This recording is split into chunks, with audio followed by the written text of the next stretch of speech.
Minutes ago, I finished playing Avowed, and I want to give my thoughts. I'm going to try to not rant too much, but there is quite a bit I want to talk about, and it might affect whether you enjoy the game at all. To begin with, do I think it's worth trying the game? If you have Game Pass already, yeah. If you need to buy Game Pass to try it, I think it's worth that price. If you're going to spend $70 because you're someone who wants to own your game on Xbox, PC, or possibly in the future PS5, I would say it's maybe not worth $70. If it was $50, I would say probably. If it was $40, I'd say yes. That's my opinion. I think the $70 price tag is going to be a hard sell for this game. And I feel like it's a hard sell for a lot of games that are getting that tag. They're just not up to that grade.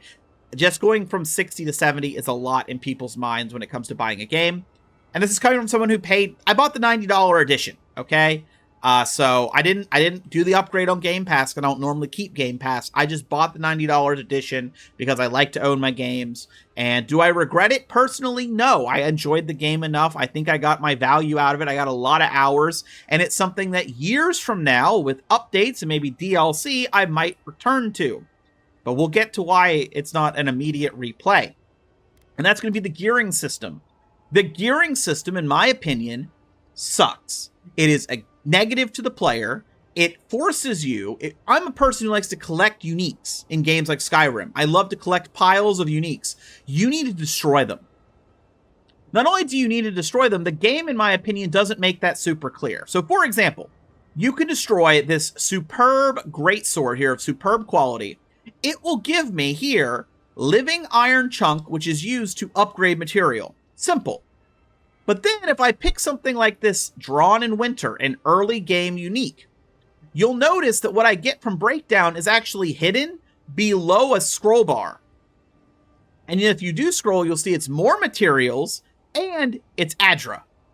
Adra is used to upgrade between weapon tiers and between armor tiers. And you can also take Adra and combine it to make the higher tier of Adra. You can take materials and combine it to get the higher tier of materials. So you can keep your weapons and armor above the zone you're in.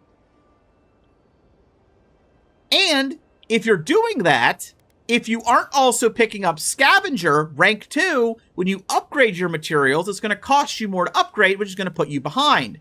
But you might say, is that really that bad? Well, what the game doesn't tell you, as far as I'm aware, maybe I missed it, the uniques you find on the ground, their quality is based on the quality of the highest tier unique you have.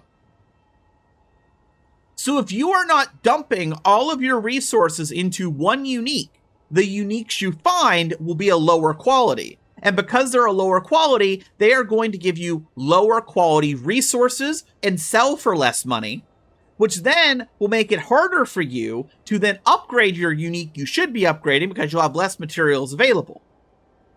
So if you're like me and you get to zone 3 and you realize you should have been destroying your uniques the whole time, it's going to suck because you're stuck with lower tier materials. You have to combine together and you get less out of it than if you had just upgraded your main weapon from the start. And you might be saying, well, how important is it to be at the level? Well, number one, they've actually made it not as bad. It used to be like 35% if you weren't up to the current level of the enemy you're facing.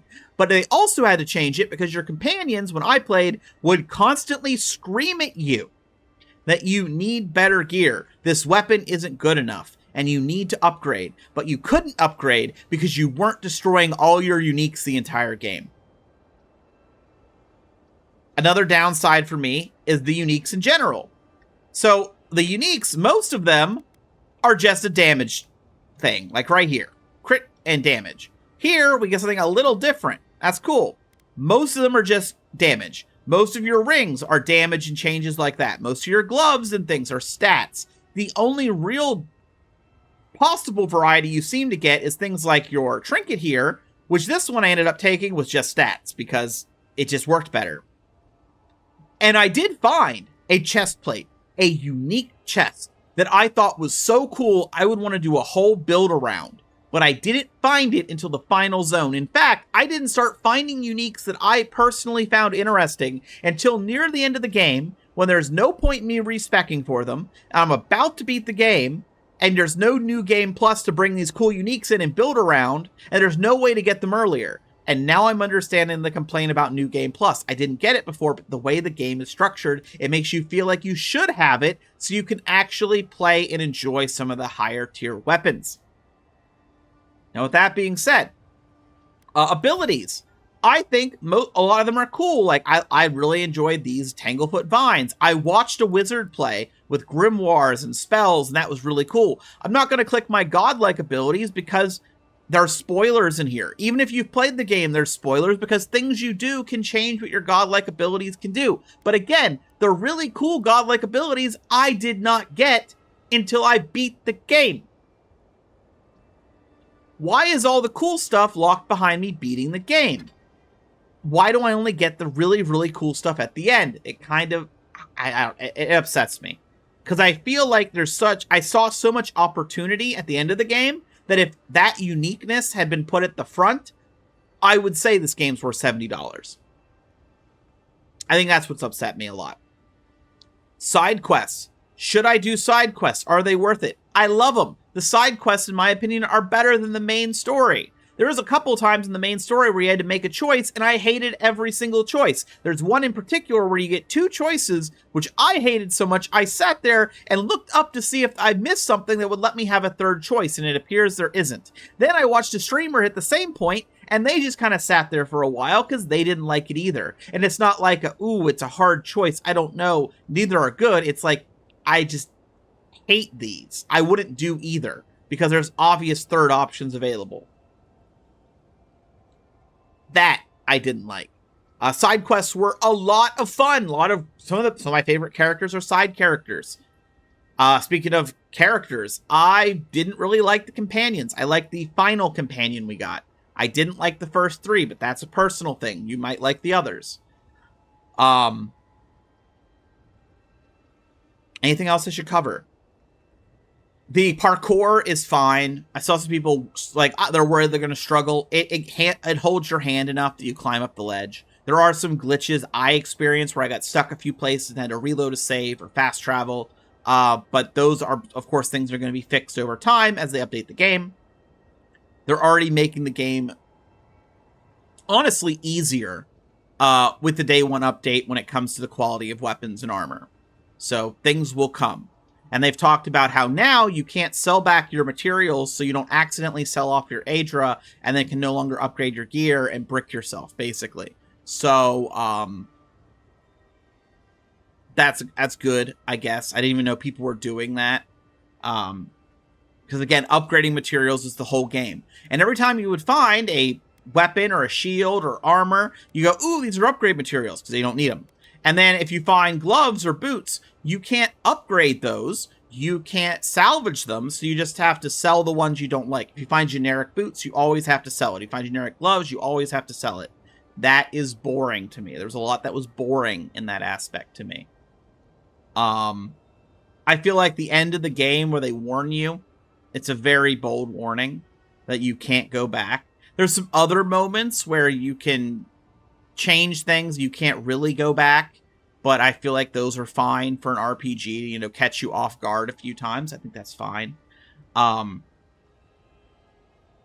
If I played through the game again, or if it's when I knew was playing through the game fresh, my biggest suggestion would probably be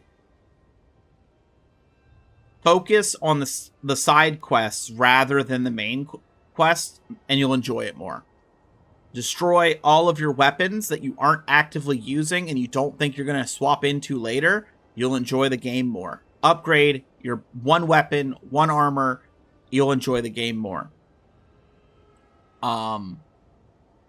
Yeah, I'm not sure what else I can say without spoiling stuff. I would say if I had to rate the game, and I know it's going to suck because everyone does the same thing, like 7 or 8.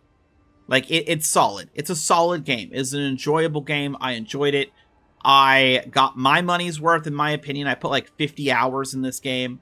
If I were to replay it, I would probably replay it with a modded save, giving myself the uniques from the end game that I thought were unique and build enabling. Give myself a low tier version of those and just play the game naturally. Because I feel like all the, at least for my playthrough, what I found, the uniques that I'm like, that's build enabling, that's awesome. They were all at the very end, and I wasn't happy. I wasn't happy with it. Happy with the game. Wasn't happy with the way they did the unique system. The fighting and stuff I enjoyed enough. I had like a bow and I have slow down speed and headshots, and that was fine. Stealth sucks, in my opinion. I don't think there's a way to make stealth good in this game, because once you're seen, you're kind of seen. There's not like a mechanic where you shoot the guy and you go back into stealth and they still can't find you, and then you shoot the guy. It happened a couple times, but I think that might have been AI error. Most of the time, you shoot one guy, they all light up, they all see you. You don't have a chance to run away. You just have to fight them all afterwards without all your sneak bonuses. And at that point, is it worth putting any points or any armor or any planning into a single sneak attack? Most of the time felt like no. There were a few instances where I could one-shot people like in the back of a crowd and move forward. That happened like twice in my whole gameplay while trying to be a stealth archer. I think that kind of sums it up. I would recommend the game on Game Pass for sure. And I think that's where I want to leave it for now. Maybe they'll change things to make it better. They're not going to redo the weapon system. They're not going to redo things like that. And I hate to say it, there's no New Game Plus. The best thing they could probably do for the longevity of this game is let there be a New Game Plus where you can at the very least bring forward your uniques you have. Like you play through once, you bring all your uniques, and then it like lowers them down to the lowest tier, but you can start a New Game Plus because people would enjoy to play with them. And then what you can do is try out the other choices you made, because there are other choices that I'm interested enough to do another playthrough for. I just feel like I want to use those uniques I saw at the end that didn't fit my build but seemed cool from the beginning. And I wasn't understanding why the reviewers were like not liking the fact there wasn't a New Game Plus. And now it makes sense because so much was at the end of the game. I'd love to be able to restart. I know it'd be a little overpowered, but with my godlike powers I had from the previous playthrough, unless my current choices swap them out, because I think that'd be fun. It would be a little lore breaking, but it's New Game Plus. We know what we're getting into. Hopefully that gives you some idea about the game if you're interested. Let me know what you think if you've played, and see you in the next video. I have a lot of videos on Avowed. Hopefully they'll help you out. I have a video or two covering this weapon system so you can get the most out of it if you do play, because to me it was convoluted and not great. So I wanted people to make sure they didn't make a mistake.